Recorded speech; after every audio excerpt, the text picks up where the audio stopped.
What is going on, football fans? Back at it with another New York Giants video as the New York Giants are off to a 2-8 start, and yet once again, all New York Giants fans before Thanksgiving have to look forward to the offseason, and it should be a very fun offseason. An offseason where we should have some cap space and we will have a very high draft pick. So hopefully the New York Giants will be able to improve this team so they can compete not just for next year, but for the foreseeable future. So far, Gettleman has done a pretty good job through the draft, and this will be the first offseason where he has a good amount of cap space to go out there and spend money. But just how much cap space will he have? And when I'm done with the video, I'd like you guys to put some suggestions in the comments below. I will be doing individual free agency agent videos on some prospects that I think the New York Giants could bring in, and I will focus on the areas of need, that being edge rusher, offensive tackle, middle linebacker, safety, wide receiver, things of that nature. If you guys have some suggestions of free agents in the 2020 draft class that you think the New York Giants could potentially go out there and get, put them in the comments below of who you would like to see first. I will be doing a ton of these videos. But in this video, we're going to jump into the cap space for the New York Giants. Of course, going into the season, we all said the Giants are going to have close to $100 million. But will they really? When you factor in some of the moves they've made recently, I don't necessarily know that is the case. And we all know that the team is supposed to be built through the draft. That is something that the team has done pretty well so far this year. I will give them credit for that. They have built through the draft. They've done a good job with that, and they have cost-effective players. And when you look at the salary cap, you will see why it is so valuable to build through the draft and not so much free agency. I think we all learned that lesson in 2016 when the Giants went out there. They had a really good year, but then they fell apart, and we're still digging ourselves out of salary cap hell. But let's jump right into the video in terms of the cap space. Now, when you look at most websites, they're going to tell you right around $65 million. I went to one, it said 66.4. I go to Sport Track, they say 63.6. So I'm going to go in the middle there, right around $65 million. That does not take into account draft expenses. So draft expenses typically go for about $10 million, especially when you're picking early in the draft. So that 65 immediately becomes 55. Now, of course, the New York Giants could certainly finagle some money. They could backload contracts like the Eagles do, and they may elect to do that if they feel like there's guys out on the open market that could help this team immediately. We'll have to wait and see if that is the case, and maybe that'll bring back that $10 million, maybe $7 or $8 million, depending on the players that if they decide to do that. But as of now, I'm going to say about $55 million after draft expenses. Now, of course, we're going to get into players that they could cut, things of that nature, to try to free up some cap space. And there's certainly a lot of guys out there they could do that with. But before we do that, we're going to take a look at some of the players that the New York Giants probably will retain. And these guys technically are free agents. So you can look at it as a free agency signing, but it's not really bringing in someone new to help out the team. It's keeping players on the team that you think could help it out in the future. The first guy being Leonard Williams. Now, a lot of Giants fans will say, don't sign this guy. He's not going to be worth it. Well, this video is not about what the Giants should do. It's what I think they will do. And if you hear Dave Gettleman, if you hear Pat Shurmur, this guy they plan on having here long term. They made an investment in bringing this guy in. They gave up a third and a fifth round pick. That fifth round pick becomes a fourth if they do sign him. Now, of course, they could get a comp pick if they do let him hit the open market. I do think they're going to sign him. From everything that you've heard, that essentially is the comp pick that they received for Landon Collins, that third round pick. So it's more or less them saying, we thought Leonard Williams was worth the money. We didn't think that Landon Collins was.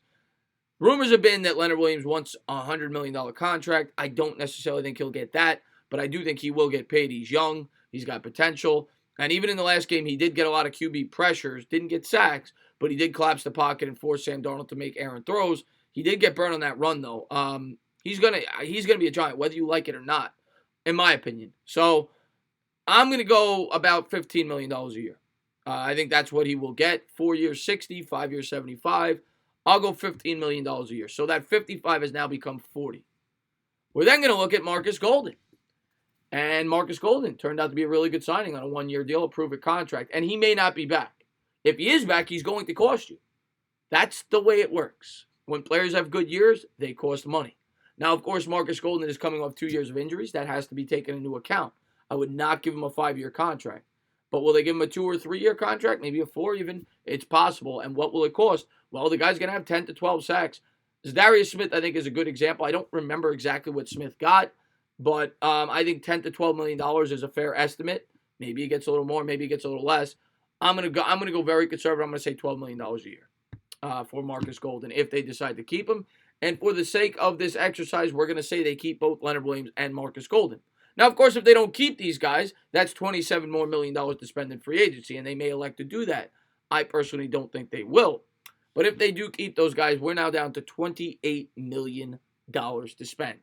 That 65 went real fast, right, guys? Now, the good news is we're about to go to the salary cap and see what they could do. And, of course, like I said, they could restructure some contracts, whether it be a Nate Soldiers, whether it be really just Nate Soldiers, maybe Zeitler, maybe Barkley, but I don't think so. So that's what we got, $28 million before we make cuts.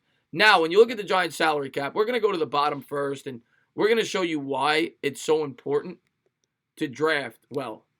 When you look at, we'll start with Ballantyne here. When you look at Ballantyne is making $631,000. So he's one player that makes under $2 million. You got Darius Slayton, another. Both those guys obviously back. Nick Gates, 3. Ryan Conley, 4. All these guys project to be impact players for the Giants. R.J. McIntosh, 5. Julian Love, 6. Zimenez, 7. Wayne Gallman, B.J. Hill, Sam Beal, that's 10 players. Lorenzo Carter, Dalvin Tomlinson, Jabril Peppers, Will Hernandez, and DeAndre Baker. So you got 15 players on your roster making $2.3 million or less that make up the 53-man roster, and you will have draft picks. So you figure, let's say 6 of those players make the roster. 21 of the players on your roster are going to be making under $2.3 million or thereabouts. So that's the good news. Half your roster almost, and I'm sure you'll have some undrafted free agents that potentially could crack the roster, are making a very low salary. That's why you have some of the cap space. But like we said, right now we got $28 million. What can we do to free some of it up? Well, the first guy I'm going to look at is Spencer Pulley. Spencer Pulley, to me, is a clear cut. He's making $2.75 million. He's a backup center at this point. And I do think he will be cut. I think he's gone. I think the Giants elect to bring in a center via free agency or the draft and get a depth piece. But he's making $3 million to be a stiff. So that's 2.75 saves. Same with Antoine Bethea. He's got a $125,000 dead cap hit, so once again, it's 2.75 in savings. That adds up to $5.5 million on the 28 that we said. So that brings you to 33.5. Dexter Lawrence obviously here to stay. Evan Ingram, when you look at the dead cap hit, he's here to stay. So we're at 33.5. Daniel Jones here to stay. The next guy, Kareem Martin. Kareem Martin, I think, will be cut. We're going to round up and say $5 million in savings when you look at the dead cap hit of 1.1. He makes 5.9. Right around 6. So that 33, I think it was, now becomes 38. So we're starting to make some money here. $38 million we could spend in free agency. Rhett Ellison would be $5 million in savings. For the sake of this exercise, I'm going to say they cut him. $7.2 million to me is too much, especially when you're paying Evan Ingram 3 and change. That's like $10.5 million at the tight end spot. I think you could draft a tight end that could do similar things to him. So that would bring us to 43, $5 million on top of the 38. Shepard's here to stay. The dead cap, it equals the salary. Saquon Barkley obviously here to stay. Golden Tate, too big of a dead cap hit. So we're still at 43, and then we're up to the top 4 guys on the team in terms of salary. That being Alec Ogletree, Kevin Zeitler, Janoris Jenkins, Nate Solder. You're not cutting Zeitler. He's been our best offensive lineman. You could cut Ogletree. You definitely could. Or could try to trade him. If you do elect to cut Ogletree, that is another $8.25 million in savings, being that he has a $3.5 million dead cap hit, but he makes 11.75. So the 43 there, we're gonna round and say you save 8. So that becomes $51 million. And then the big name there, Janoris Jenkins and Nate Solder. Nate Solder's a $13 million dead cap, and he makes 19.5. It would save you 6.5, but is it worth it? I think they elect to keep him one more year. Some people may argue that they don't, but I'll say that they do. We'll have to wait and see if that is the case. I say they keep him, so you're still at 51. Jenkins would save you 11.25. We'll say they cut him, and that gives you $62 million, bringing us right around where we were before we factored in all the players we're bringing back. We'll round up and say they're going to have 65 after they finagle some salaries as it currently stands if they do elect to bring back Leonard Williams and Marcus Golden. So the original $100 million, well, I mean, it's kind of close to that. I mean, we said it was 27 to bring those two players back. They're technically free agents. So that's 65 plus 27, that's $92 million.